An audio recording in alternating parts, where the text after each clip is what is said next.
Assalamualaikum warahmatullahi wabarakatuh. Kami dari kelompok 14 dengan anggota saya sendiri Muhammad Lutfi Firmansyah, NIM 19 17 20 20 43. Saya Muhammad Syarif Hidayat, NIM 19 17 20 20 05. Dan saya Ridwan Alwi Hidayat, NIM 19 17 20 20 20. Berikut kami akan menyampaikan terkait review materi kewirausahaan dari pertemuan pertama sampai yang terakhir. Terima kasih. Silakan teman-teman bisa menyimak videonya. Saya akan menjelaskan materi harta dalam Islam. Dalam Kamus Besar Bahasa Indonesia, harta didefinisikan sebagai barang, uang, dan lainnya yang jadi kekayaan atau barang-barang milik seseorang. Harta juga dapat dikatakan sebagai segala sesuatu yang dapat diambil, disimpan, dan digunakan. Islam tidak mengenal tentang uang itu sebagai alat spekulasi. Uang dalam Islam dipandang sebagai objek zakat. Konsep harta dalam Islam, kepemilikan harta mencoba mengintegrasikan antara kepemilikan sosial properti dan pribadi. Banyak konsep harta yang Allah tawarkan kepada kita seperti zakat dan berkurban. Kita harus sadar bahwa rukun Islam itu semuanya memerlukan harta. Jadi harta adalah milik Allah. Kita dititipi oleh Allah harta tersebut, dan dalam harta tersebut itu ada hak milik orang lain, sehingga harta yang kita miliki dijadikan sarana untuk tolong-menolong dan sarana berbuat baik dan beribadah kepada Allah. Materi selanjutnya yaitu ciri seorang entrepreneur muslim. Dalam kandungan surat Al-Mulk ayat 15 memberi penjelasan kepada kita bahwa sesungguhnya kita sudah sediakan oleh Allah dari awal di seluruh penjuru dunia ini, baik dari daratan maupun lautan, untuk diambil manfaatnya. Kita disuruh untuk berjalan mencari rahasia-rahasia Allah. Karena itu maka sesungguhnya berwirausaha adalah perintah dari Allah. Ada beberapa ciri-ciri seorang entrepreneur muslim. Yang pertama, kita sebagai umat muslim akan selalu mencari di balik ciptaan Allah. Yang kedua, seorang entrepreneur muslim selalu beribadah kepada Allah, karena seorang entrepreneur muslim itu akan memiliki keyakinan bahwa Allah akan memberikan sesuatu dari arah yang tidak disangka-sangka. Yang ketiga, memiliki keyakinan bahwa harta adalah milik Allah dan dalam harta itu ada bagian dari orang lain. Yang keempat, ikhtiar mencari harta hukumnya itu wajib yang ada pada diri kita, sebab banyak aspek yang kemudian mendorong kita untuk melakukan kewajiban-kewajiban tersebut. Yang kelima, selalu merenung tentang ciptaan Allah. Berarti kita selalu membaca di balik apa yang Allah ciptakan. Seorang entrepreneur muslim akan selalu melihat rahasia di balik ciptaan Allah. Yang keenam, seorang entrepreneur muslim itu selalu berpikir untuk mendapatkan ide dan rangka mengembangkan dalam rangka mencari manfaat di balik ciptaan Allah. Yang ketujuh, seorang entrepreneur muslim harus siap menghadapi resiko. Yang kedelapan, kita harus memahami dan sadar juga bahwa segala sesuatu pasti akan kembali kepada Allah. Sehingga dari dapat dipahami bahwa seorang entrepreneur muslim tentunya harus memiliki jiwa kepemimpinan agar dapat bertingkat mengambil langkah dalam sebuah bisnis. Seorang entrepreneur muslim kemudian juga suka mengambil resiko dengan pertimbangan-pertimbangan tertentu. Di samping itu juga seorang entrepreneur muslim berorientasi pada ikhtiar. Jadi ikhtiar sekuat tenaga, apapun yang dilakukan yang penting dengan ikhtiar, juga berorientasi pada hasil. Hasilnya seperti apa kemudian, seorang entrepreneur muslim selalu memiliki niat baik. Jadi yang dilakukan diawali dengan niat ikhlas, niat untuk melakukan sebuah kegiatan. Seseorang entrepreneur muslim juga harus percaya diri dan selalu melihat ke masa depan. Berikut yaitu materi terkait cara memasuki wirausaha. Perlu teman-teman ketahui, dalam memulai bisnis atau berwirausaha dapat melalui 3 tahapan, yaitu initiation dan duplication, yaitu meniru dan mencontoh. Yang kedua bisa dengan mengembangkan atau developing, dan yang ketiga bisa dengan membuat sesuatu yang baru atau create new. Initiation dan duplication atau meniru dan mencontoh bisa dilakukan dengan meniru berbagai usaha yang ada di sekitarnya, lalu mencoba melakukan bisnis yang baik dan sukses. Yang kedua itu developing. Teman-teman bisa mengembangkan usaha yang ada atau produk yang ada ataupun jasa yang ada di sekitar. Terus teman-teman bisa mempunyai pilihan dari berbagai produk yang ada di sekitar dan mengembangkan mau dari sisi apa. Dan yang ketiga, membuat sesuatu yang baru. Teman-teman bisa membuat sesuatu yang besar dan baru dengan membuat sesuatu yang tadinya tidak ada menjadi ada, yang sangat berbeda dengan imitating, duplicating maupun developing. Ketiga poin itu resikonya memang kecil, tetapi keuntungannya ya mengikuti resiko juga kecil. Apalagi sebagai pesaing yang biasanya harganya harus murah, di sisi lain biayanya yang besar. Akibatnya perhitungan harus betul-betul matang karena akan berdampak terhadap pendapatan dalam usaha yang teman-teman lakukan. Yang kedua, ada dua tipikal manajer. Yang pertama itu takut dengan resiko, di mana ia mengambil sesuatu yang berisiko kecil sehingga ketika berhasil pun akan mendapatkan keuntungan yang kecil. Yang kedua, tidak takut dengan resiko. Ia berani untuk mengambil resiko yang besar sehingga jika ia berhasil maka akan mendapatkan keuntungan yang sangat besar sesuai dengan resiko yang ia ambil. Materi selanjutnya yaitu strategi menjadi wirausahawan yang handal.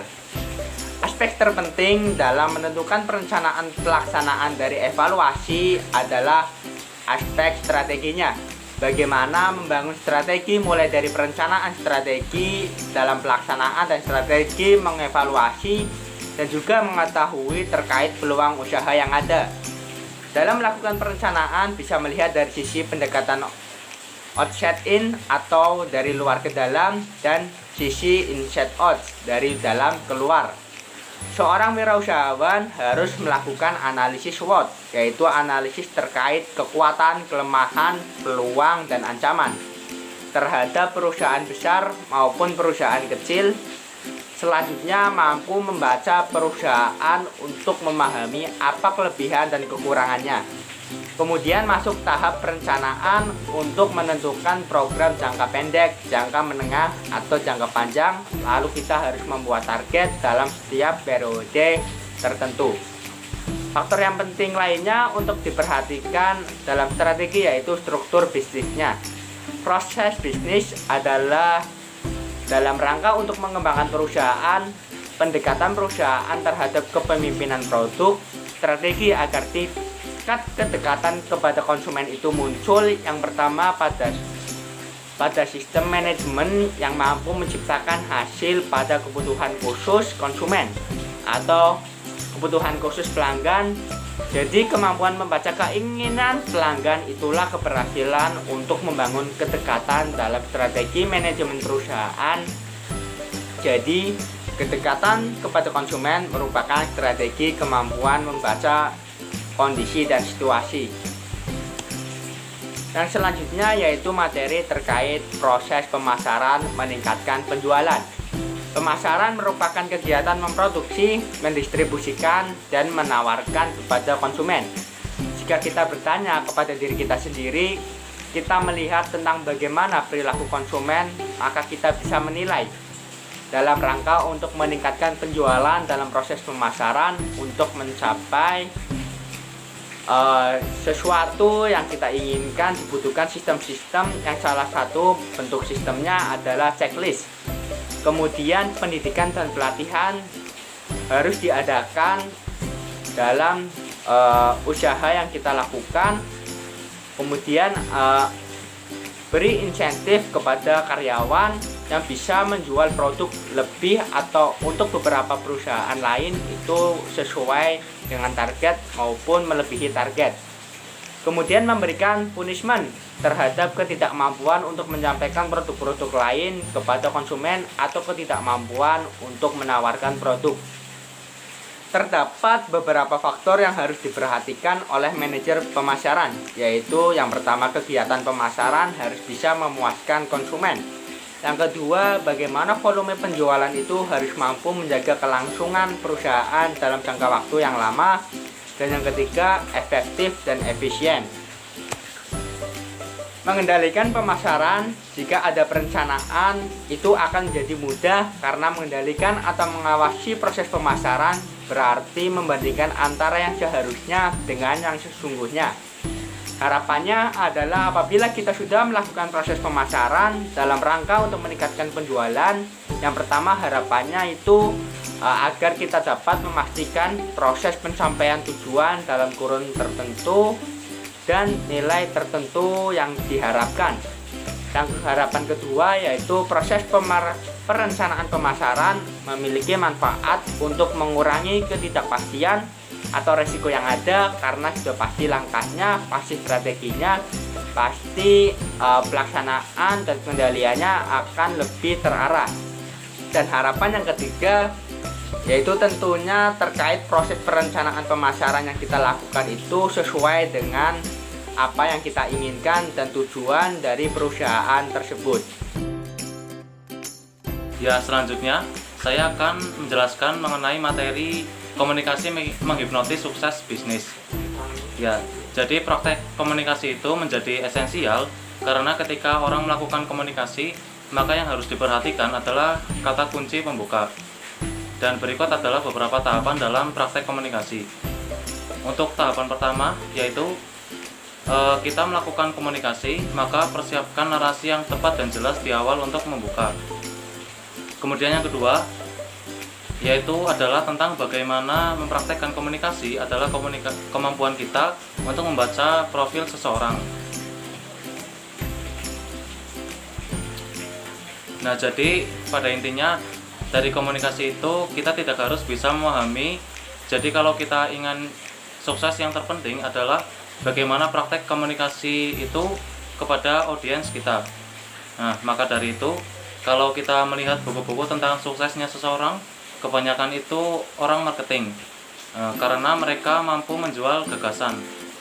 Dalam praktek komunikasi harus mampu membaca lawan kita, masih terus menjelaskan harusnya. Makanya harus fokus itu biar kita dalam kondisi tertentu. Kita bisa langsung fokus atau kita bisa membahagiakan orang itu. Kemudian mengenai manajemen adalah ruang dan waktu yang akan kita kelola dengan baik, sehingga apa yang akan kita tuju, apa yang sudah kita rencanakan bisa tercapai dalam waktu yang sudah ditentukan. Mengapa gestur tubuh harus kita pahami sebagai orang yang akan menawarkan produk, sebagai orang yang akan melakukan komunikasi, karena jangan sampai frekuensi kita itu berbeda dengan orang lain. Ya, materi selanjutnya yaitu mengenai manajemen kewirausahaan Islami. Budaya kewirausahaan merupakan hal yang penting mendasari terbentuknya jiwa kewirausahaan atau entrepreneur yang tumbuh dan berkembang di kalangan mahasiswa. Olehnya itu, mahasiswa sebagai calon pekerja diharapkan mampu beradaptasi dengan cepat di lingkungan. Menurut Radines pada tahun 2007 berpendapat bahwa kewirausahaan menurut ajaran Islam memiliki anggapan bahwa seorang individu adalah orang yang religius, di mana orang tersebut mengaplikasikan atau mempraktekkan, dipelajarinya dan diketahuinya. Kemudian terdapat beberapa faktor yang harus diperhatikan oleh manajer pemasaran. Untuk yang pertama yaitu kewirausahaan merupakan bagian integral dari agama Islam, dan di dalamnya tidak ada pemisah antara bisnis dan agama. Kemudian yang kedua, pengusaha muslim adalah khalifah serta bertanggung jawab untuk meningkatkan kesejahteraan dan memandang bisnis sebagai bagian dari ibadah. Kemudian yang ketiga yaitu motivasi untuk meraih kesuksesan usaha di dalam Islam tidak hanya diukur dari hasil akhir, tetapi memandang proses usaha sebagai bagian yang lebih penting. Kemudian yang keempat yaitu aktivitas bisnis adalah bagian dari ibadah atau perbuatan baik. Dan yang kelima yaitu Islam mendorong umatnya untuk menjalankan bisnis. Kemudian selanjutnya yaitu keenam, menjadikan Al-Quran dan Al-Hadis sebagai pedoman dalam menentukan prinsip-prinsip kewirausahaan. Kemudian yang ketujuh, prinsip kewirausahaan dalam Islam berada dalam ranah sistem ekonomi Islam. Serta yang kedelapan, yaitu etika berusaha yang dibentuk merupakan perilaku teladan dari Nabi Muhammad SAW, yaitu sebagai pengusaha muslim atau muslimah harus mencari berkah dari Allah Subhanahu wa Ta'ala di atas semua faktor lainnya. Jadi pada intinya bahwa kewirausahaan merupakan salah satu cara yang dilakukan seorang muslim untuk memperoleh rezeki serta kebahagiaan maupun keberhasilan di dunia dan di akhirat. Agama Islam mengajarkan keseluruhan tata cara untuk berbagai aspek dalam kehidupan, termasuk mengenai bisnis dan kewirausahaan. Kewirausahaan Islami muncul ketika nilai-nilai Islam telah tertanam dalam suatu kegiatan usaha, sehingga usaha tersebut bertujuan untuk memberikan manfaat kepada orang lain, sekaligus dalam usaha untuk beribadah kepada Allah Subhanahu wa Ta'ala. Terdapat beberapa karakteristik utama yang dapat dihubungkan dengan aktivitas kewirausahaan Islami. Karakteristik ini terdiri dari sifat, pandangan, maupun kepedulian terkait kegiatan tersebut. Ya, jadi menurut Nur Fakih dan Fahmi pada tahun 2018, nilai-nilai Islam dalam konsep kewirausahaan dapat disimpulkan ke dalam 4 bentuk nilai. Untuk nilai yang pertama yaitu nilai tauhid. Nilai tauhid di sini merupakan nilai keimanan terhadap Allah Subhanahu wa Ta'ala sebagai Tuhan yang Maha Esa.